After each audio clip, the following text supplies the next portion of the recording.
So Zach, this is the quickest turnaround I think you've ever had for this golf tournament. Obviously, just what's it been like, kind of processing last season? Yeah, I mean, usually the golf tourney for me is a midsummer event, and it's definitely an early summer event for me this year. I'd say just processing last season in the moment when we lost really hard. Like, you feel like the hockey world's ending, at least that part of your life. It's really, really tough. Probably the lowest you've ever been in your career from a hockey standpoint.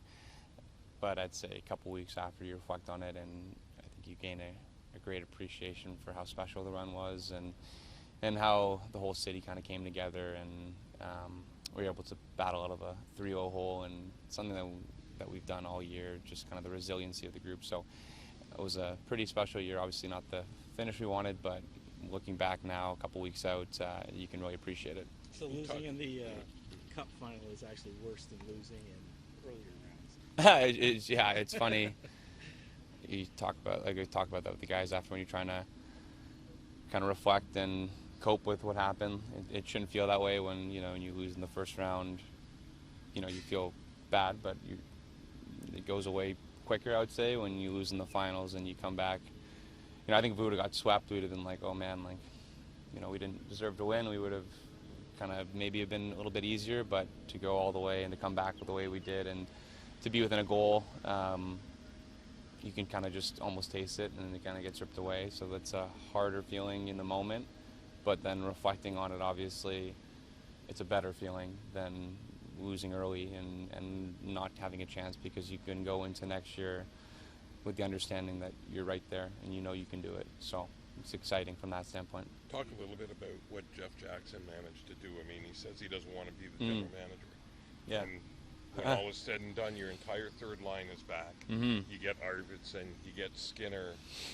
You actually, and we know how much things mean on paper, but you actually look like a better team than you finished the playoffs with. Yeah, I mean, I think Jack's has been great, obviously, throughout the year.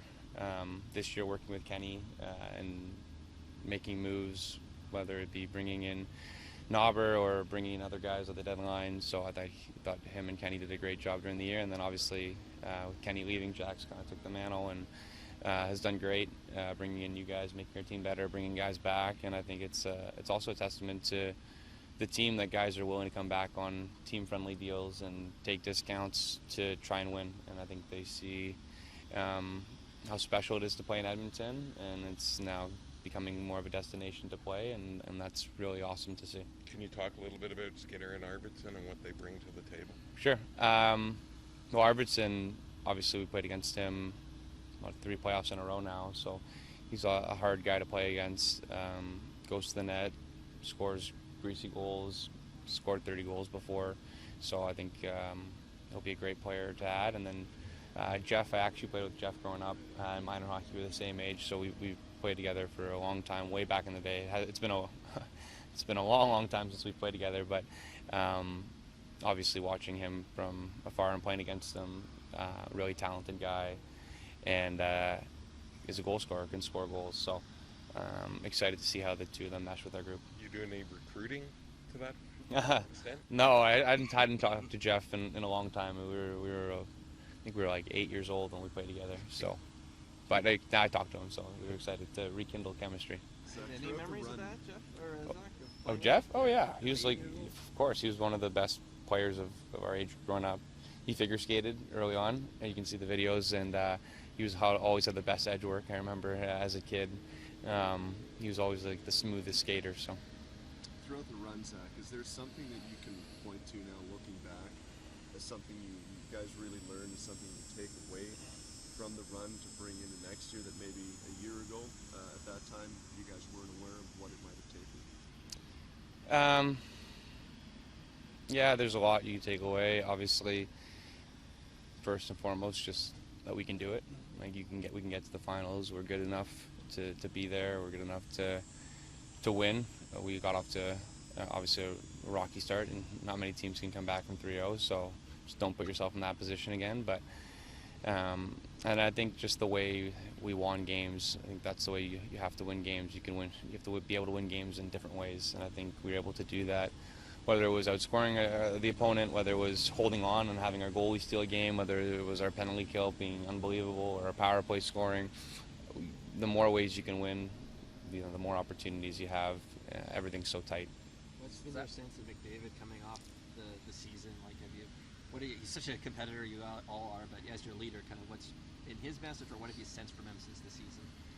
Yeah, same. I mean, we're training again, so we're back at the gym, which was a quick turnaround, but it's good.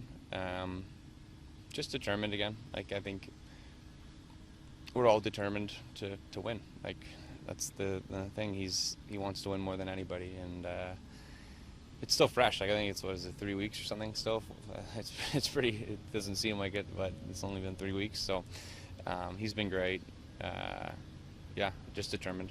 Is there any buzz or thoughts among the players as you train about the Four Nations face-off and what lineups might look like and nothing? No, I don't need. We just lost kind of thing, you know. I try not to think about hockey for a couple weeks, and then now I'm back in the gym and I'm here, and I was like, whoa, we're back. So. How quickly did you get back to training after, what was it, 3 weeks ago? I took 2 weeks off, and then no skating yet, but we're in the gym. I got to move. I'm already up early with the kids, so I might as well go to the gym. The charities here, obviously one of them is the UGA, which I know has always been dear to your heart, but I'm wondering in the wake of October 7th and everything that went on, still going on there, if it takes on any added significance to you to be able to play a role in supporting that. Yeah, for sure. I think, obviously, even before the events of October 7th, I've always been a huge supporter of the Jewish community, and I've grown up in the community. I went to Hebrew Day School. I went to Chat, which is one of the probably most prominent Jewish schools in Canada, and I've always had strong ties to the community, and obviously in the wake of October 7th, the rise in anti-Semitism has been staggering, and it's crazy to me, but so I think just bringing awareness to that.